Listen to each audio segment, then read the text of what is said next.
L'art de se poser les bonnes questions. Méditation sur la méthodologie coranique.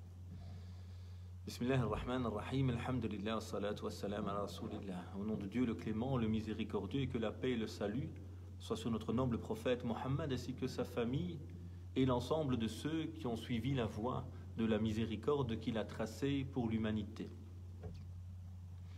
Mes frères et sœurs, que la paix soit sur vous. Assalamu alaikum wa rahmatullahi wa barakatuh.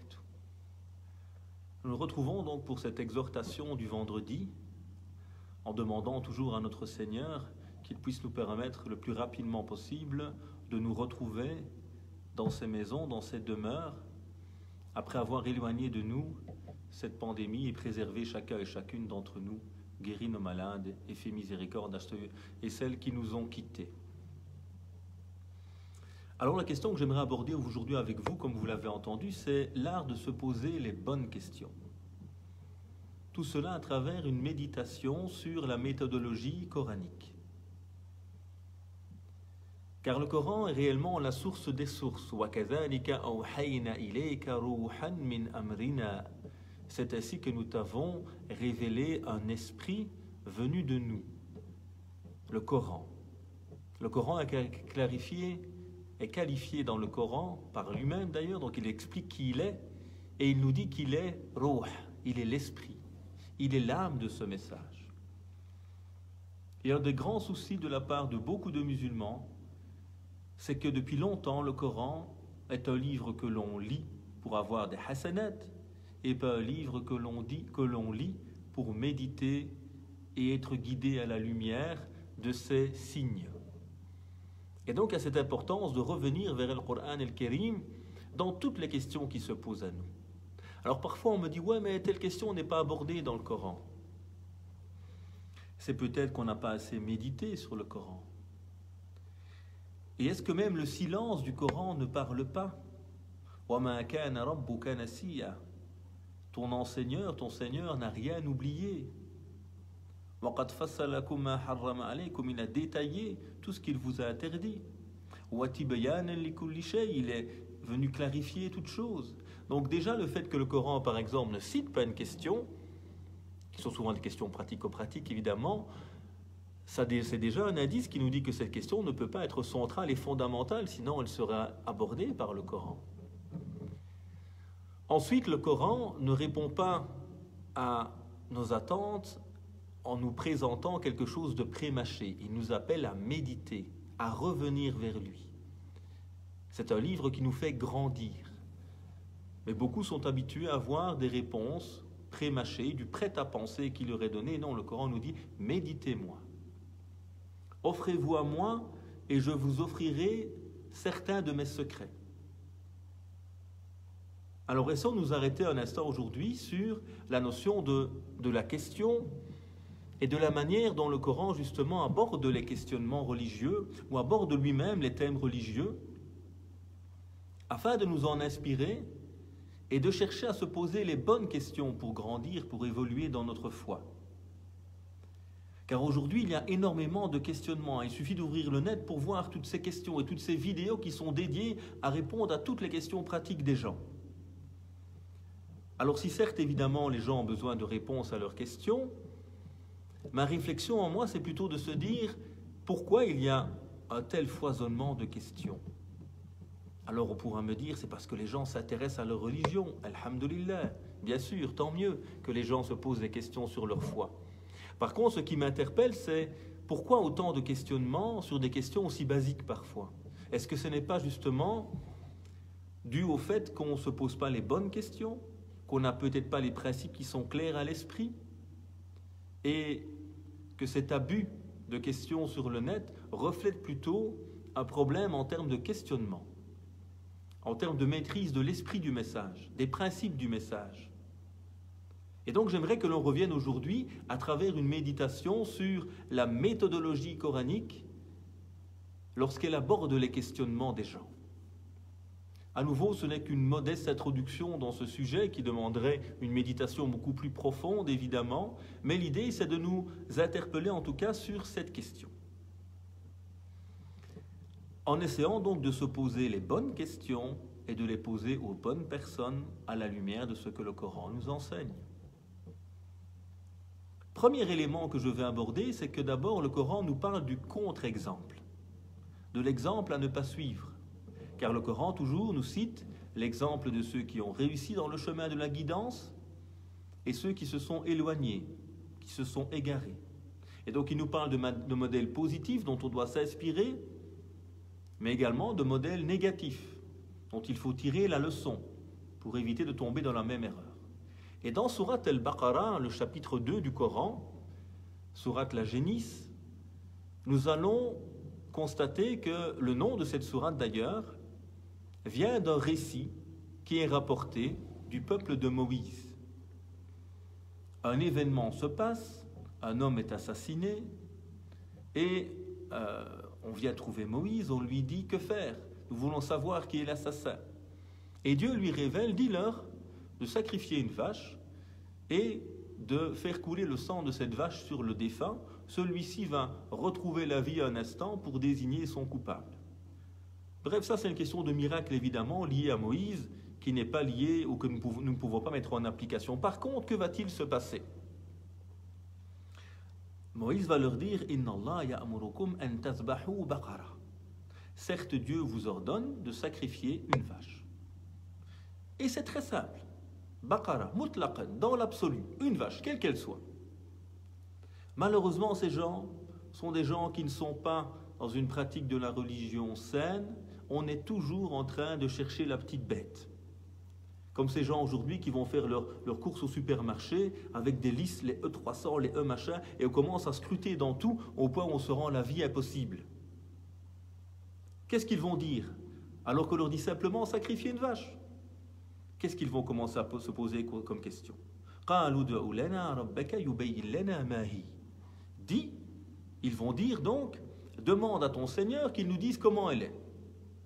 On vous a simplement dit sacrifier une vache, accomplissez ce qu'on vous demande simplement dans la religion. Et non, les gens vont commencer à rentrer dans les petits détails qui vont nous perdre. Et ils vont insister. Demande à ton Seigneur de nous expliquer, de nous décrire sa couleur. Et alors qu'au départ, la pratique de cet acte était on ne peut plus simple, on vous demande juste de sacrifier une vache. On va finalement avoir une vache d'une certaine année, d'une certaine couleur, etc., avec des caractéristiques très compliquées à trouver. Et c'est ce que certains savants, en le critiquant, appellent el fiqh al-baqari, la jurisprudence de la vache. C'est-à-dire que certains musulmans sont tombés dans ce travers, ils n'ont pas compris méditer le Coran, et ils sont toujours en train de chercher la petite bête. Tout ce que tu vas faire, subhanallah, ils ont dit oui, mais on ne sait jamais que derrière cela, si jamais je fais cela, je peux arriver à ça. Et donc d'une question très très simple, on va arriver avec 20 000 sous-questions pratico-pratiques qui nous empêchent finalement de mettre en application un principe tout simple. Donc le Coran nous apprend déjà ici, attention, le questionnement peut être malsain. Une question mal posée, une question qui n'est pas adaptée, risque de m'éloigner justement de la pratique simple de la religion et me faire entrer dans une pratique compliquée de la religion qui va parfois m'en éloigner. Et on le voit parfois autour de moi, autour de nous. Ces personnes qui ont toujours des questionnements sur toutes les choses de la vie. Et on leur dit simplement, ben vous devez juste prier. Ouais, mais je peux prier comme ça, avec un pantalon ou sans pantalon? Est-ce que mon pantalon doit être vert ou doit être gris? Est-ce que si, est-ce que ça? Et donc on se rend la vie impossible finalement. Donc premier élément ici de la pédagogie coranique dans le questionnement, ne posons pas des questions sur des détails futiles. Quand on nous demande de faire une chose, ne cherchons pas à la compliquer. Alors que la méthodologie coranique, quand on y rentre maintenant dans le modèle positif, qu'est-ce qu'elle va nous inspirer? Qu'est-ce qu'elle va nous montrer? D'abord, elle nous demande de méditer sur les choses. C'est-à-dire que le questionnement ne doit pas s'arrêter toujours sur les détails, mais venir sur la profondeur des choses, sur l'esprit, sur le sens des choses. On nous demande de méditer le Coran. Afala yatadabbaruna al-Qur'an. N'allez-vous pas méditer sur ce livre? Voilà les vraies questions à se poser. Qu'est-ce que Dieu veut pour moi? Qu'est-ce que Dieu attend de moi? Quel est le sens de la prière? Quel est le sens du jeûne? Les questions essentielles, c'est vers là que le Coran nous oriente. Les finalités. Abraham va poser la question à Dieu, comment ressuscites-tu la mort? Abraham va dire, comment est-ce que tu ressuscites les morts? Et Dieu lui dira, est-ce que tu n'as pas cru? Dieu sait bien évidemment, mais il interroge Ibrahim. Et d'ici, bien sûr que j'ai cru, mais j'ai envie d'apaiser mon cœur. Vous voyez, ça c'est des questions essentielles, c'est comprendre. Pourquoi je prie? Pourquoi je jeûne? Quel est le sens de ces choses? Pourquoi la croyance aux anges? Pourquoi la croyance aux livres? Et donc, il pose des questions, et Allah subhanahu wa ta'ala, des questions essentielles, afin qu'ils comprennent. Afin que mon cœur soit apaisé. Donc il y a des questions essentielles qui sont posées ici dans la méthodologie coranique, plutôt que d'être toujours dans les questions du détail qui vont parfois nous perdre et nous éloigner de l'essentiel. Quand le Coran, par exemple, aborde les récits, qu'est-ce que nous allons constater? Aujourd'hui, quand je veux lire un livre sur les récits prophétiques, je vais me retrouver avec des bouquins comme ça, avec 20 000 détails qui sont aucun coraniques, qui sont repris du patrimoine biblique, alors qu'ils ne sont pas contraires. Mais est-ce qu'il est utile alors que le Coran, justement, nous a enseigné que quand on parle d'un récit, on nous parle du personnage principal, Moussa, Youssouf, Moïse, Joseph, mais on ne parle pas de tous les détails. La mère de Moussa, on ne sait pas son nom. Les frères de Youssef, on ne connaît pas son nom. On ne connaît pas leur nom. On revient à l'essentiel. Parce que l'important, ce n'est pas les détails de ces histoires. Où est-ce qu'il habitait, comment il était habillé, quelle était la couleur de ses cheveux. L'important, c'est qu'est-ce qu'il a fait. Et qu'est-ce qu'on peut retirer comme leçon, finalement, de ces récits qui nous sont présentés par le Coran. Donc le Coran, quand il nous enseigne quelque chose, nous apprend justement à nous poser les questions essentielles. Qu'est-ce qu'il y a à retirer? Cite les récits afin qu'ils réfléchissent. Il y a certes dans le récit une leçon pour des gens qui réfléchissent, pour des gens qui cherchent derrière l'apparence des choses. Ulul albab. Et donc la pédagogie coranique dans la manière d'aborder les récits, c'est d'oublier tous les détails inutiles pour revenir au cœur de l'histoire, parce que le but de l'histoire, c'est pas de rentrer dans les détails, c'est de changer ton cœur, c'est de te faire méditer, c'est d'être pour toi une clé qui va t'orienter dans ton cheminement. Le Coran va aussi nous rappeler les valeurs essentielles. Tu t'es envoyé Mohammed. Pourquoi as-tu envoyé? La question à se poser. Pour nous parler des détails? Pour nous rendre la vie impossible? Non. Rahmatan lil alamin, comme une miséricorde pour le monde. Et donc le Coran nous ramène toujours à l'essentiel, aux valeurs ici. Au principe, quand il nous parle de l'adoration, le Coran, qu'est-ce qu'il nous dit? Dieu ne veut pas vous mettre dans la gêne. On parle ici des ablutions, mais c'est la même chose pour la prière et pour toutes les pratiques. Dieu ne veut pas vous mettre dans la gêne. Mais il veut vous purifier. Et afin de parachever sur vous son bienfait, ainsi peut-être serez-vous reconnaissants. Il nous rappelle que l'adoration, son but, c'est pas de nous rendre la vie compliquée. Posez-vous les bonnes questions. Dieu veut vous purifier. Dieu veut parachever sur vous son bienfait parce qu'il vous aime. Et donc cette pratique, elle n'est pas là pour me rendre la vie impossible, avec 20 000 questionnements qui m'empêchent à un moment même de prier, parce que c'est trop compliqué tout ce qu'on me raconte. Alors que la méthodologie coranique, c'est rappelle-toi l'essentiel. Ces pratiques, elles viennent te purifier. Elles sont le parachèvement des bienfaits de Dieu sur toi parce qu'il t'aime, il est le tout rayonnant d'amour, Ar-Rahman. Et donc il y a toute cette pédagogie coranique qui nous apprend à nous poser les bonnes questions. Reviens à l'essentiel. Reviens vers ce qui va te permettre de cheminer, de grandir. Quand le Coran nous parle des actes d'adoration, par exemple, de la prière, Je ne prends qu'un exemple ici. وَأَقِيمَ الصَّلَاةَ إِنَّ الصَّلَاةَ تَنْهَى عَنِ الْفَحْشَاءِ وَالْمُنكَرِ وَلَذِكْرُ اللَّهِ أَكْبَرُ وَاللَّهُ يَعْلَمُ مَا تَصْنَعُونَ. Quand Dieu nous parle justement de la prière, qu'est-ce qu'il dit? Et accomplit la prière. Vous voyez, dans l'application, il est très très concis. Et on a laissé ça au modèle pratique, au prophète, alayhi salatu wasalam, de venir clarifier pratiquement comment on prie. Mais le Coran, lui, nous a dit, accomplis la prière, ok? Pourquoi? Inna salata tanha anil fahsha'i wal munkar. Car cette prière, elle va t'écarter des turpitudes et du mal. Pose-toi les vraies questions. Cette prière, elle va te changer, elle est censée te changer. Wala dhikrullahi akbar. Mais c'est le rappel de Dieu qui est encore plus important. Donc la prière, elle a pour objectif une réforme du comportement, mais avant cela, avant tout, un rappel de Dieu, le fait que tu te connectes avec lui durant cette prière.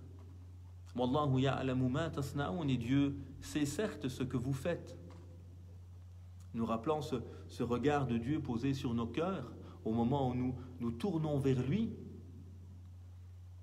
Et donc ce Coran, cette méthodologie coranique nous rappelle de nous poser les vraies questions. Pourquoi? Pour qui avant tout, évidemment? Reviens aux principes, reviens aux valeurs. Comprends ce que Dieu veut pour toi. Ça, c'est les questions à se poser. Et le côté pratico-pratique, il faut se poser, c'est des questions, mais uniquement sur ce qui est central et qui est au service de ces grands principes. Et le Coran encore nous dit justement d'éviter de poser trop de questions. Subhanallah, c'est vraiment les maladies de cette époque. Ya ayyuhalladhina amanu la tas'alu an ashya'a in tubda lakum tasu'kum. En vous qui êtes habités par la foi, ne posez pas trop de questions, sinon ça va vous nuire, cela va être difficile pour vous.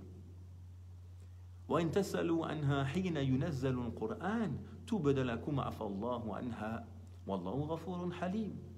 Et si vous posez des questions alors que le Coran vous était révélé, à ce moment-là, on parle aux compagnons du prophète avant tout, alayhi salatu wassalam, si vous posez ces questions alors que le Coran vous est révélé, les réponses vont apparaître alors que Dieu a voulu se taire là-dessus.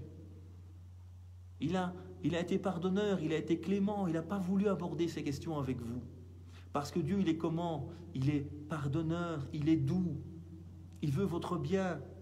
Vous prenez pas trop la tête en complexifiant les choses. Parce que pourquoi ce danger de la complexification, des questionnements détaillés sur tout qui nous rendent la vie impossible? Le verset après nous le dit. قَدْ سَأَلَهَا قَوْمٌ مِّن قَبْلِكُمْ ثُمَّ أَصْبَحُوا بِهَا كَافِرِينَ. Un peuple qui vous a précédé n'a cessé de poser ces questions sur le détail. Les gens de la vache et ceux qui suivent leur école. Et ils sont devenus à cause de cela des négateurs, des gens qui ont renié. C'est important de méditer, subhanallah, sur ce verset. Ceux qui ont posé tellement de questions sur les détails au point de se rendre la vie impossible. Et le Coran nous dit, posez pas toutes ces questions. Attention, parce que ceux qui vous ont précédés, parmi eux, il y a des gens qui étaient tellement dans cette culture du détail qui nous perd et qui nous éloigne de l'essentiel que ceux-ci ont fini par renier le message.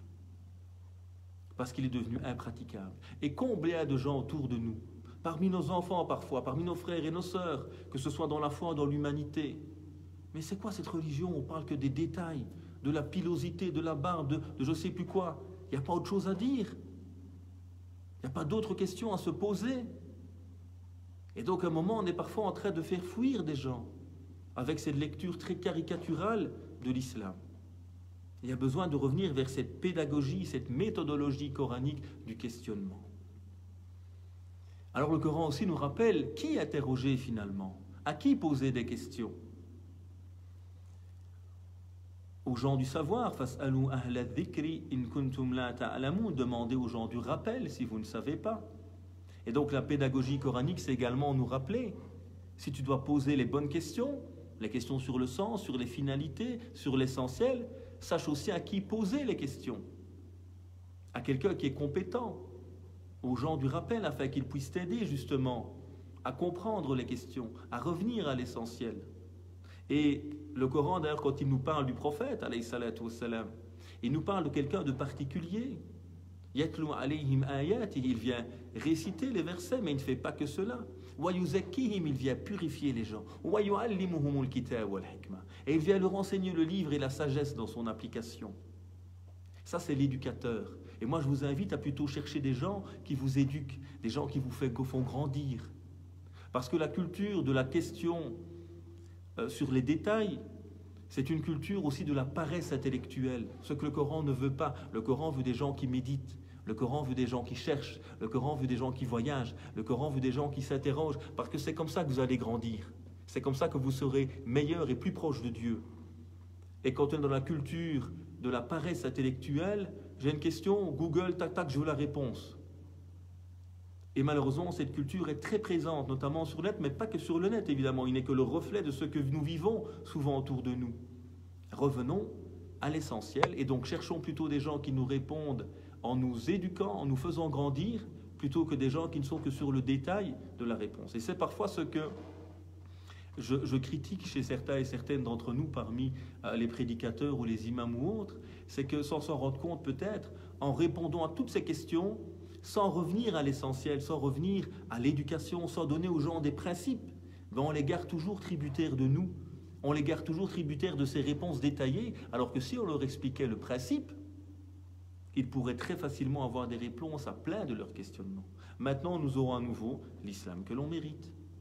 L'islam de la paresse intellectuelle, l'islam de l'imitation, l'islam du détail, ou alors nous aurons l'islam qui est le reflet de la méthodologie coranique, de la pédagogie prophétique, un islam qui libère, un islam qui demande de réfléchir, de méditer, de plonger dans le Coran, de vivre avec celui-ci, de s'inspirer du modèle du prophète alayhi salatu wassalam, sans répéter le modèle anthropologique des Arabes du 7e siècle comme le pensent certains. Donc à nous de choisir ce qu'on aura finalement. Et donc, pour clôturer cette modeste méditation que j'ai partagée avec vous, dont la thématique était l'art de se poser les bonnes questions, méditation sur la méthodologie coranique.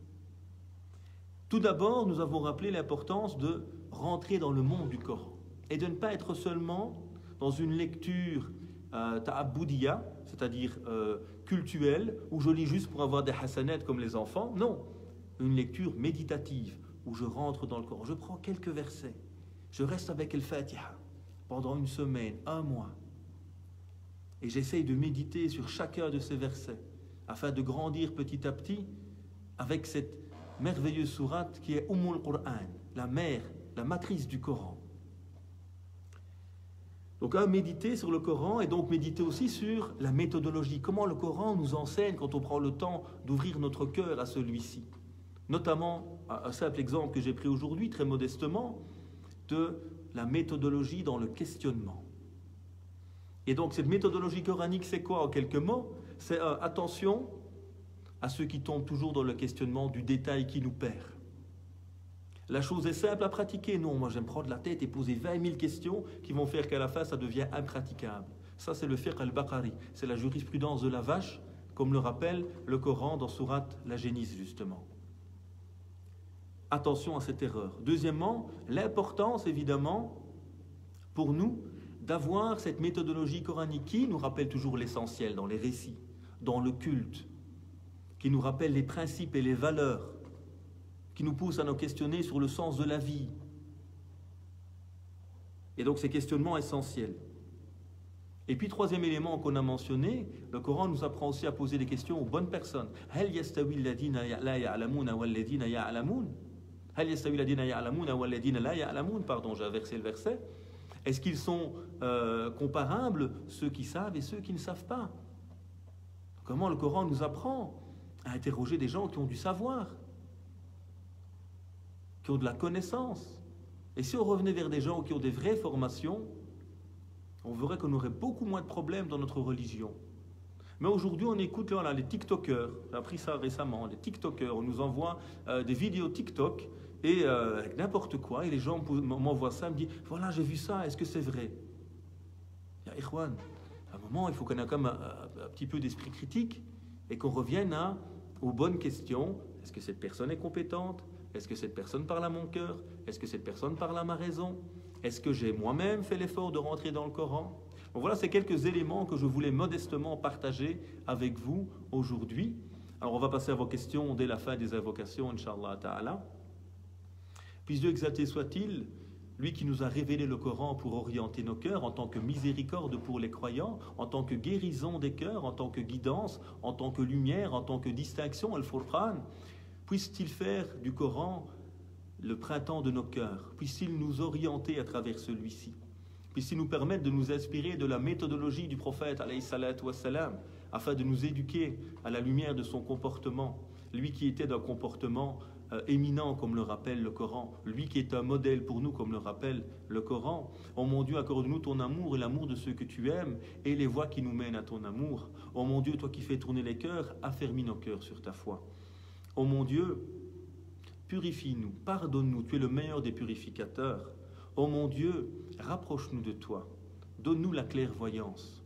Oh notre Seigneur, nous avons été injustes envers nous-mêmes, et si tu ne nous pardonnes pas et ne nous fais pas miséricorde, nous serons certes parmi les perdants.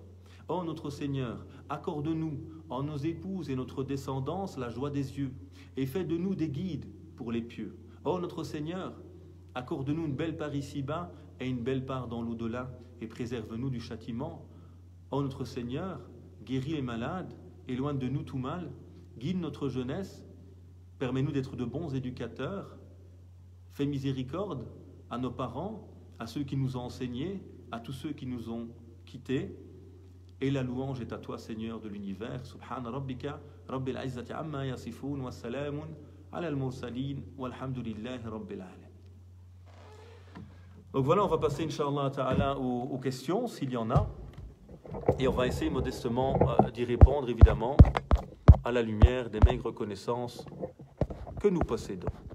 À nouveau, que la paix soit sur chacun et chacune d'entre vous. Wa alaykum salam wa rahmatullahi wa barakatuh.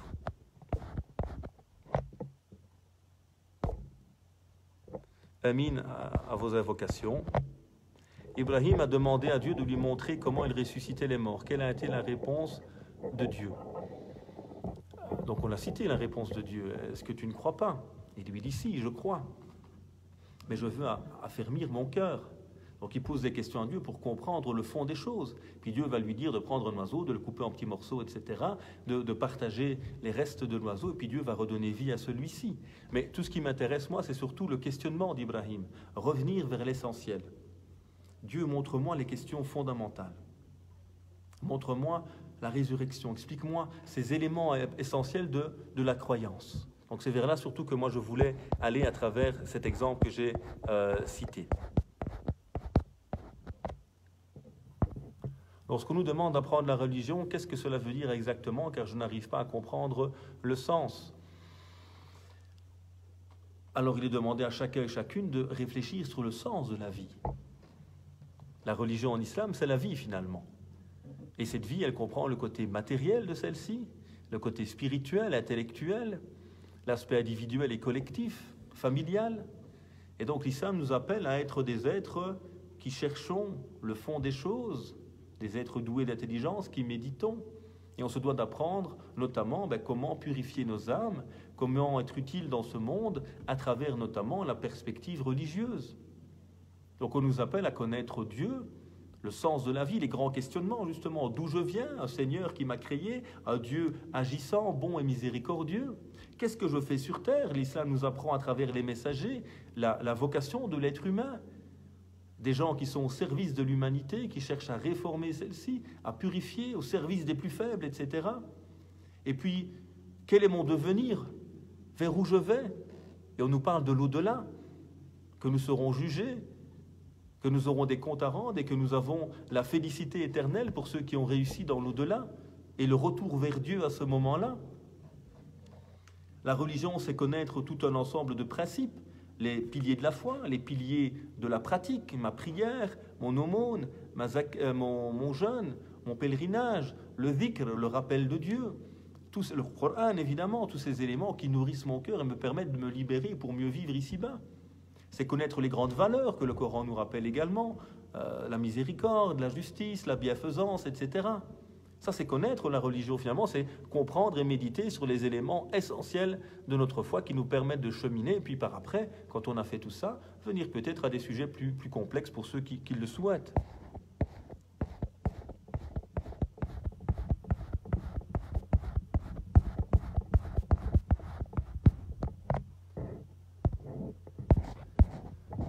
Qu'entend-on par terme passion?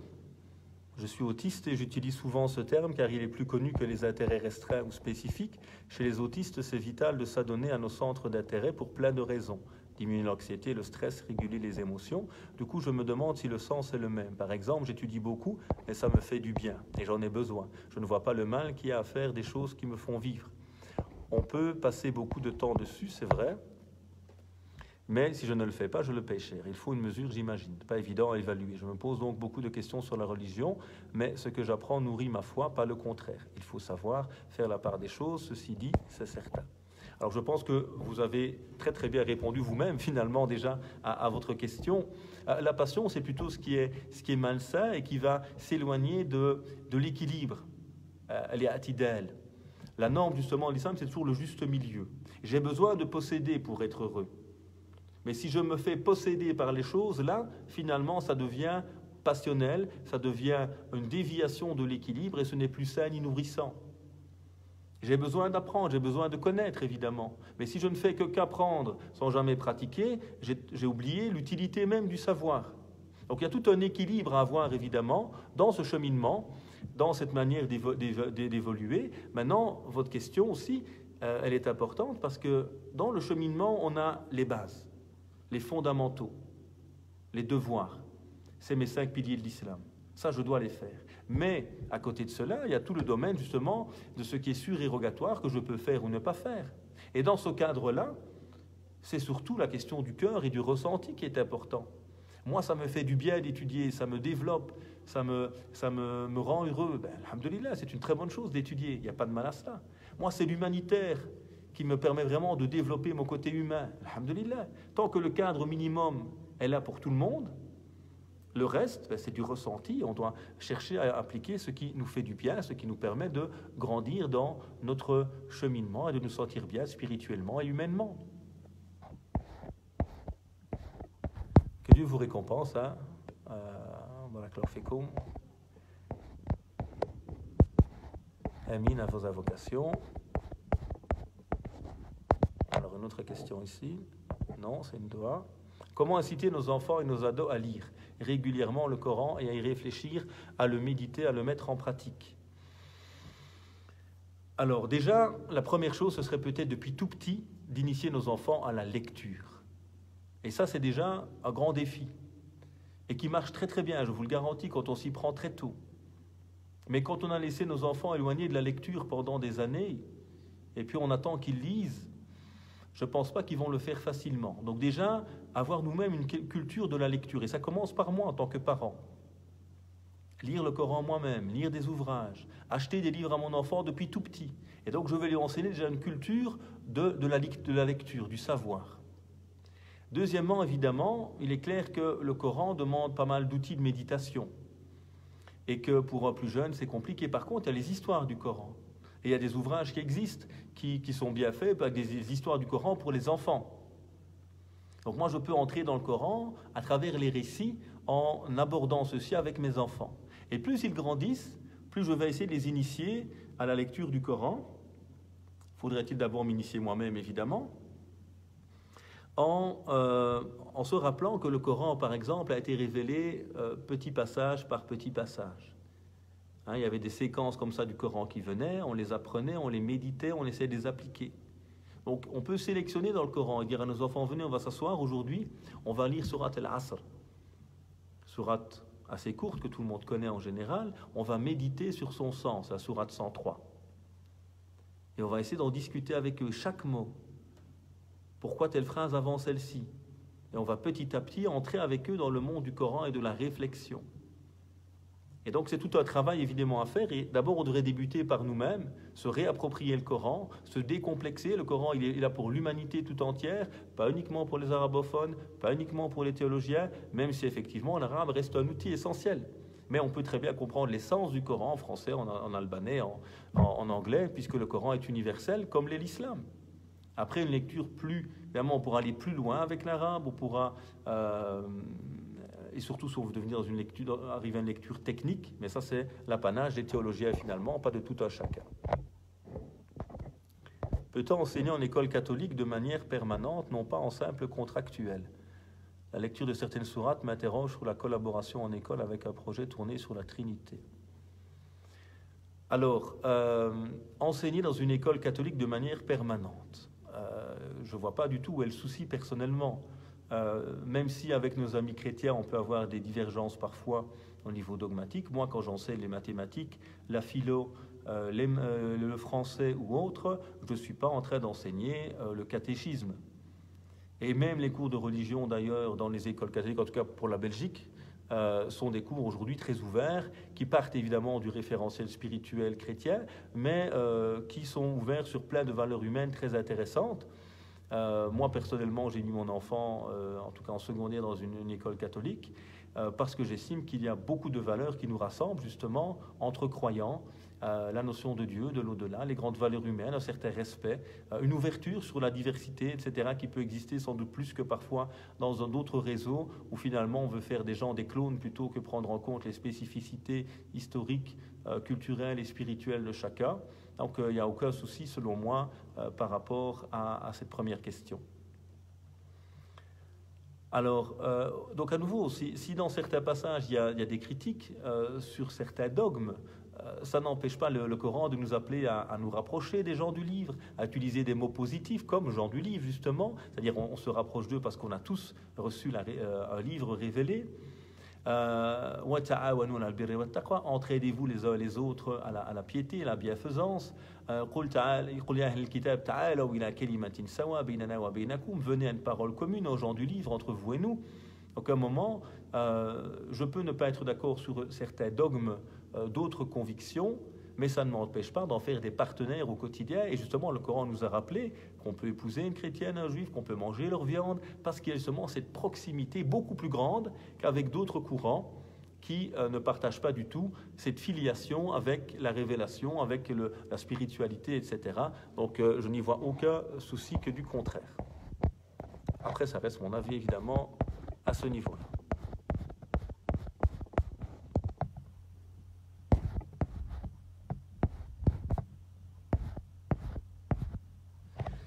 Voilà, je vois qu'il n'y a plus de questions. J'espère en tout cas que ça a pu être utile, cette réflexion qu'on a partagée ensemble. Que Dieu vous bénisse et nous accorde à chacun et chacune un savoir utile et un retour vers le Coran et la pédagogie du prophète, alayhi salatu wa salam. On se retrouve dimanche, Inch'Allah, pour ceux qui le veulent, à partir de 18h. Assalamu alaikum wa rahmatullahi wa barakatuh. Que la paix soit sur vous, ainsi que la miséricorde de Dieu. Assalamu alaikum.